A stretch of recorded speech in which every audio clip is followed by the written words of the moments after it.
नमस्कार बंधुरा आज आमी आबारो चले एसेछि आपनादेर सामने आरेकटी नतून रेसिपि निये। तो आपनारा देखे बुझतेई पाच्छेन आज आमी कि बानाबो। तो आज आमार छोटो छेलेर जोन्नो आमी बानाच्छि मालाई केक। तो खूब बायना करेछे कदिन धरे बोलछे, तो आमार समय होच्छे ना। जाई होक आजके समय करे आमी आजके बानाच्छि। तो चलुन देखि किभाबे बानानो जाय एई केकटी। तो এই কেকটি বানানোর জন্য আমার মালাই লাগবে। তো দেখুন আমি গ্যাসের উপরে দুধ বসিয়ে দিয়েছি। তো দেখুন দুধটা আমার ফুটে গেছে। তো দুধটাকে জাল করে করে আমায় কমিয়ে নিতে হবে। তো দেখুন অর্ধেকটা হয়ে গেছে দুধ। এবার আমি এই স্টেজে দিয়ে দেব চিনি। তো এখানে আমি 4 চামচ চিনি ব্যবহার করছি।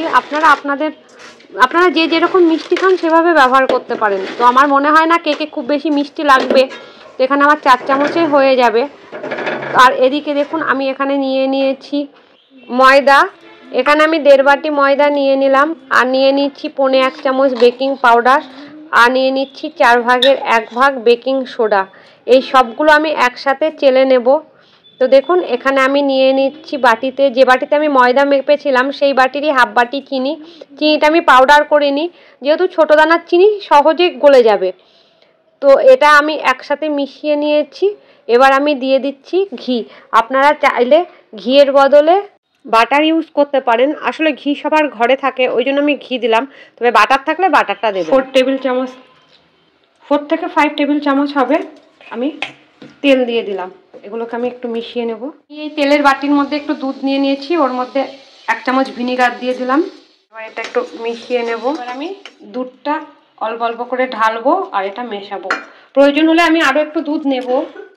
তো আমার আরেকটু দুধ লাগবে। আমি এখান থেকে একটু দুধ নর্মাল দুধ দিয়ে দিচ্ছি। 2-3 চামচ দিলেই হবে, কারণ চিনিটা মেল্ট করে অনেকটা জল বেরিয়ে যাবে। চামচ মতন দুধ দিয়ে দিলাম এখানে। এটাকে আমি ভালো করে ফেটিয়ে নেব। একটা সসপ্যান বসিয়ে দিলাম, এটাকে আমি ফ্রি হিট করতে দিয়ে দিলাম। এটা আমার পোড়া নুন, আমি বিস্কুট কেক করলে এটাই ব্যবহার করি। তো এটাকে আমি স্প্রেড করে দেবো চারিদিক দিয়ে। স্ট্যান্ড বসিয়ে দিলাম। এবার এটা আমি ঢাকা দিয়ে রেখে দেবো 10 থেকে 15 মিনিট আমি ফ্রি হিট করে নিই। আমার ব্যাটারটা অলমোস্ট হয়ে গেছে ফেটানো, এরকম থিকনেস হয়েছে। তো যেহেতু এটা আমি মালাই কেক করছি, তাই এর মধ্যে আমি আগে থেকেই দেখুন মালাই তুলে নিয়েছি। এর মধ্যে আমি 2 চামচ মালাই অ্যাড করব। এটা মিশিয়ে নেব। তো আপনারা জানেন আমি একদম সিম্পলভাবে করি, সবার ঘরে যা থাকে তাই দিয়ে। আমি ঘি দিয়ে দেব। এবার এটাকে আমি স্প্রেড করে নেব। বাটি চারিপাশ দিয়ে আমি ঘিটা স্প্রেড করে নিয়েছি। এর মধ্যে দিয়ে দেব একটু ময়দা। অ্যাকচুয়ালি এটা বেকিং পেপারের কাজ করবে। এটাকেও চারিপাশ দিয়ে স্প্রেড করে নেব। এটা কি সুন্দর হয়েছে। এবার এর মধ্যে আমি ব্যাটারটা ঢেলে দেব। ব্যাটারটা আমার হয়ে গেছে। থিকনেসটা আশা করি বুঝতে পারছেন, এরকম থিকনেস রাখতে হবে। এবার এটা আমি ঢেলে নেব। আমি একটু ট্যাপ করে নেব, তো ইকুয়ালভাবে চারিদিক সমান হয়। এবার আমি দেখে নেব এদিকে আমার গরম হয়ে গেছে কিনা। দেখুন এটা গরম হয়ে বসিয়ে দেবো।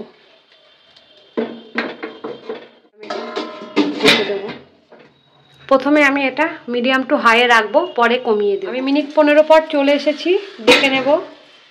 এটাকে এখন একটু সাজিয়ে গুছিয়ে সুন্দরী করে তুলবো, ওই জন্যই আর কি খোলা। অনেকটা ফুলে গেছে। এবার আমি এখানে নিয়ে নিয়েছি কিছুটা চেরি, আমি ওপর থেকে দিয়ে দেব। অ্যাকচুয়ালি দেখতে যত সুন্দর হবে খাওয়ার লুকটাও ততটাই বাড়বে। এটা আগে দিইনি, আগে দিলে কি হয় এগুলো নিচে নেমে যায়, ওই জন্য মাঝপথেই দিই। আমি দিয়ে দেব কিছুটা কাজু, আমি ভেঙে ভেঙেই দিয়েছি, ছড়িয়ে দেব। দেখতে কি সুন্দর লাগছে দেখুন। এবার আমি আবারও ঢাকা দিয়ে দেব। যেহেতু আমি এটা মালাই কেক বানাচ্ছি, তো এখানে আমার মালাইটা লাগবে। তো আমি এখানে দুধের শর্ট তুলে নিয়েছি। তো শর্টটা আমি ফেটিয়ে নিয়েছি। এর মধ্যে আপনারা চাইলে চিনির গুঁড়ো ব্যবহার করতে পারেন, আবার এমনি চিনিও দিতে পারেন। তো আমি 4 চামচের 1 চামচ চিনি দিয়ে দিলাম। এবার এটাকে দিয়ে আমি ভালো করে ফেটিয়ে নেব। শীতের দিনেও কেমন পিঁপড়ে দেখুন আমার রান্নাঘর। এটা আমার মেশানো হয়ে গেছে। পরে আমি এর মধ্যে চেরি দিব, এখন দেবো না, তাহলে কালার চেঞ্জ হয়ে যাবে। ওই জন্য আমি এখন চেরিটা দেবো না, এটা আমি পরে দেবো। এটা আমি সাইডে সরিয়ে রাখছি। আর এদিকে দেখুন আমি 6টা এলাচ নিয়ে নিয়েছি। এটা আমার মালাইতে, যেহেতু এটা মালাই কেক, তো আমার এখানে এলাচের গন্ধটা খুব ভালো লাগে, তাই আমি এখানে এলাচটা দেবো। তো আমি এখানে 6টা এলাচ গুঁড়ো করে নিই। এবার আমি এলাচের গুঁড়োটা মিশিয়ে দেবো। আপনারা চাইলে কিন্তু এখানে কেশর বা ফুড কালার অ্যাড করতে পারেন, তো আমি এখানে কিছুই দিলাম না, জাস্ট দুধটাকে মালাই করে রেখে দিলাম। এবার আমি গ্যাসটা অফ করে দেবো। এর মধ্যেও আমি একটু এলাচ দেবো, তো আমি এখানে 2টো এলাচ দেবো। আমি এলাচ 2টো গুঁড়ো করে নিই। এবার আমি এটা এর মধ্যে মিশিয়ে দেবো। এটা আমি ঢাকা দিয়ে একটা সাইডে রেখে দেবো। আমি চলে এসেছি, দেখে নেব। দেখুন, তো মনে হচ্ছে আমার আর একটু কুক হবে, তো আমি আর 5 মিনিট রেখে দেবো, তাহলে আমার হয়ে যাবে। 5 মিনিট পর আমি চলে এসেছি, দেখে নেব।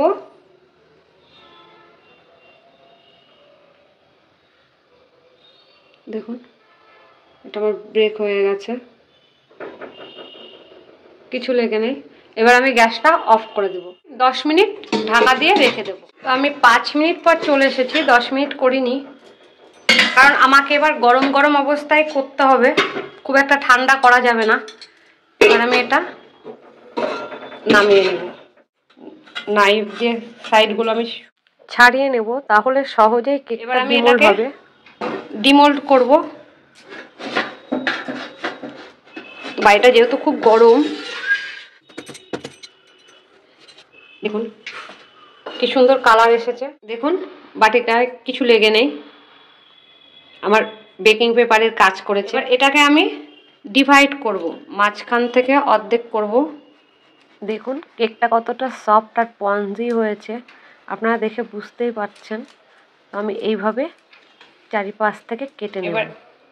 দেখুন আমি এটা সাইডে সরিয়ে নিয়েছি, একটু ক্র্যাক হয়ে গেল, যেহেতু খুবই গরম আমি তুলতে পারছিলাম না। তো এবার আমি এর উপর দিয়ে মালাই দিয়ে দেবো। এর মধ্যে মালাই কাজু সবই আছে। এভাবে আমি চারিপাশটা স্প্রেড করে দেবো। এখন আমি মালাটা স্প্রেড করে দিয়েছি। এবার আমি এর উপর দিয়ে কয়েকটা কিশমিশ, সরি এটা চেরি, কয়েকটা চেরি ছড়িয়ে দেবো। কি সুন্দর লাগছে, এটা কিন্তু খেতেও খুব ভালো লাগে। এবার আমি এটা এর উপরে বসিয়ে দেব। খুব গরম, ধরা যাচ্ছে না। ছোটো থালার মধ্যে নিয়ে নিয়েছি, তো এটা খুব গরম থাকাতে আমি তুলতে পারছিলাম না হাতে করে। এটা যাই হোক একটু ফেটে গেছে, অসুবিধা নেই। এবার আমি ওপর থেকে এই মালাইটা দিয়ে দেব। ফেটে গেলে ভালোই হবে, মালাইটা ভালো মতন ঢুকবে এর মধ্যে। পুরো মালাইটাই আমি দিয়ে দেব। জানি না ভিডিওটা কবে ছাড়তে পারবো, আমাদের এখানে প্রায় 1 সপ্তাহ ধরে নেট নেই। এবার মালাইটা এটা অ্যাবজর্ব করবে, তারপরে আমি কাটবো। এবার ওপর থেকে কয়েকটা চেরি, এটা অপশনাল, আপনারা চাইলে দিতেও পারেন না দিতেও পারেন, ছড়িয়ে দেব। জাস্ট দেখতে ভালো লাগবে এই জন্যই আর কাজু বসিয়ে দেবো। ভিডিওটা এতক্ষণ দেখার জন্য অনেক ধন্যবাদ। ভিডিওটাকে অনেক অনেক করে লাইক করুন, শেয়ার করুন, আর এই চ্যানেলটিকে সাবস্ক্রাইব করে রাখুন, যাতে আগামী ভিডিওগুলো আপনারা খুব সহজে আর তাড়াতাড়ি পেয়ে যান। আর আপনাদের কাছে আমার অনুরোধ থাকলো, রেসিপিটা অন্তত একবার বানাবেন। অনেক ধরনের কেক খেয়েছেন, কিন্তু এইভাবে একবার এই কেকটি বানিয়ে খেয়ে দেখুন, এটা খেতে সত্যি খুব ভালো লাগে। বাচ্চা থেকে বড় সকলেই এটা চেটেপুটে খাবে, আবার আপনার কাছে ডিমান্ড করবে আবার বানানোর জন্য। আমার তো সন্ধ্যা লেগে আসছিল, যার জন্য আমি তাড়াহুড়ো করতে গিয়ে কেকটা ফেটে গেল গরম থাকাতে। খুবই একটু থেমে এটাকে কাটবেন, মানে একটু সময় নিয়ে করবেন, তাহলে ভাঙবে না। এটা দেখতেও যতটা সুন্দর হয়েছে, এটা কিন্তু খেতেও ঠিক অতটাই সুন্দর হয়। আমার ছেলে তো আর লোভ সামলাতেই পারছে না, ওর এক্ষুনি চাই। দেখুন সফট হয়েছে, যেটা ভেঙেই যাচ্ছে। দেখুন এটা কি সুন্দর লাগছে দেখতে, এটা কিন্তু খেতেও ভালো লাগে। এটাতে মালাইটা আরো অ্যাবজর্ব। আমার তো তারা আছে, সন্ধ্যা লেগে গেছে, সন্ধ্যা দিতে যাবো। আপনারা আরেকটু রাখবেন, তাহলে আরেকটু ভালো করে আর কি এর মধ্যে মালাইটা ঢুকে যাবে। এখনো খুব একটা ভালো করে মালাইটাকে নিই, তাই দেখুন কতটা সফট হয়ে গেছে, যেটুকু ঢুকেছে তাতে। আপনাদের কাছে আমার রিকোয়েস্ট থাকলো, অন্তত একবার হলেও এটা বানাবেন, এটা খেতে সত্যি খুব সুন্দর লাগে। দেখুন আমি 2 রকম ভাবেই করলাম। এখানে একটু ফুড কালার মিশিয়ে দিয়েছি, তো দেখুন এটা কালারটা কিন্তু সুন্দর লাগছে। আপনারা কেশর বা ফুড কালার থাকলে মিশিয়ে দেবেন মালাইয়ের মধ্যে। দেখুন কি সুন্দর লাগছে। আমি 2 রকম ভাবে আপনাদের দেখিয়ে দিলাম। কিছুই না, মালাইয়ের মধ্যে জাস্ট একটু ফুড কালার মিশিয়ে দেবেন, তাহলেই হয়ে যাবে। আপনারা সাদাও রাখতে পারেন বা ফুড কালার মিশিয়েও করতে পারেন। তো আমার কাছে কেশর ছিল না, ওই জন্য ফুড কালার দিয়ে দেখালাম। আমার কাছে কেশর যদি থাকে তাহলে কেশর দিয়েও করবেন। তো আমি সাধারণত চেষ্টা করি সবার ঘরে যে জিনিসগুলো থাকে সেই জিনিস দিয়েই আর কি ভিডিও বানানোর। রেসিপিগুলো বানানোর চেষ্টা করি, যাতে কারোর কোনো অসুবিধা না হয়। এইভাবে আপনারা যে কোনো একটা করতেই পারেন, মিশিয়েও করতে পারেন বা এমনি নর্মালেও রাখতে পারেন। নর্মালে রাখলেও ওটা কিন্তু খেতে ভালো লাগবে। আর কেশর মিশিয়ে বা কালার মিশিয়ে দিলে একটু দেখতে ভালো লাগে, কালারফুল লাগে। তো দুটোরই টেস্ট কিন্তু সমান হয়, জাস্ট একটু দেখার তারতম্য হয়, এই আর আপনাদের যেটা ইচ্ছা আপনারা সেটাই ব্যবহার করতে। আমার ছোটটা বায়না করেছে বলে আমাকে এরকম কালার করতে হলো, নইলে আমি করতাম না। আমি আবারও আপনাদের কাছে রিকোয়েস্ট জানাচ্ছি, আপনারা অবশ্যই একবার এইভাবে বানাবেন, বানিয়ে খাবেন। এটা খেতে কিন্তু সত্যি খুব ভালো লাগে। আর একটা কথা, এখন অনেকটাই ঠান্ডা পড়ে গেছে, ওই জন্য আমি ফ্রিজের মধ্যে আর ঢোকালাম না। আপনারা গরমের সময় হলে অবশ্যই 2 ঘন্টা ফ্রিজে রেখে তবে খাবেন, তাহলে কিন্তু এর স্বাদ আরো দ্বিগুণ মাত্রায় বেড়ে যাবে।